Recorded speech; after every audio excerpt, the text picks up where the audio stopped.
donc je fais même sa première partie. C'est la raison pour laquelle je suis venu. Et je le fais avec un grand plaisir et avec beaucoup d'humilité. Et je vous dis ça parce que c'est très sincère et très personnel. Alors il le sait parce que j'en ai déjà parlé il y a 2 jours, mais je vais quand même vous le raconter. Moi j'ai 2 filles.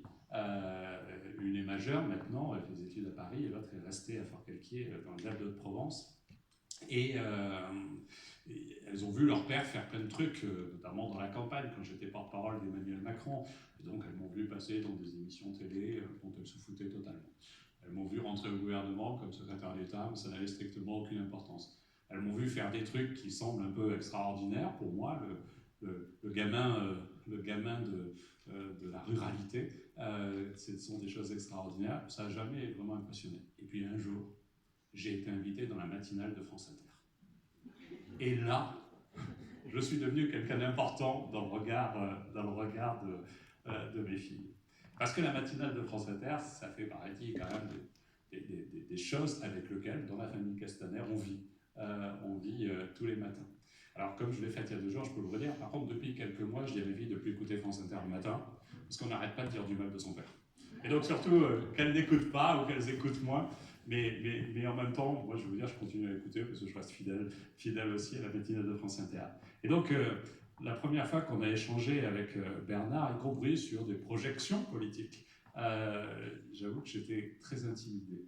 Et que je le suis encore maintenant pour vous parler d'Europe, surtout devant lui, devant le spécialiste. Et puis en le saluant, je voudrais évoquer tout de suite la démarche de cette liste, la démarche d'Emmanuel Macron.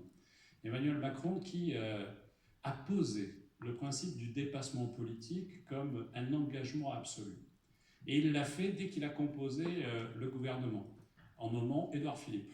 Hier, j'ai fait la blague, parce qu'Édouard Philippe était là, donc je ne peux pas vous la refaire, surtout qu'il y a quand même quelques journalistes qui ont pris le truc à l'envers pour essayer de montrer que c'était une attaque contre Édouard Philippe.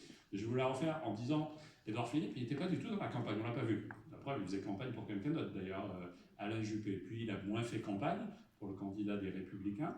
Et puis quand le président de la République a su qu'il allait gagner le soir du premier tour et qu'il a gagné au second tour, il a fait appel à Édouard Philippe pour être Premier ministre. Tout simplement parce que dans l'ADN même de ce que nous sommes et de ce que pense et a construit Emmanuel Macron, le dépassement politique est une règle absolue.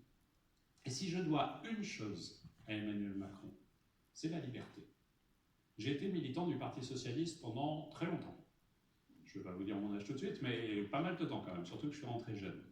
Et je sais ce que le Parti Socialiste m'a apporté en qualité de débat, en qualité de discussion. Je sais l'importance des partis politiques et des autres aussi dans cette construction individuelle qu'on peut avoir et dans le projet collectif que l'on porte, notamment dans des collectivités locales.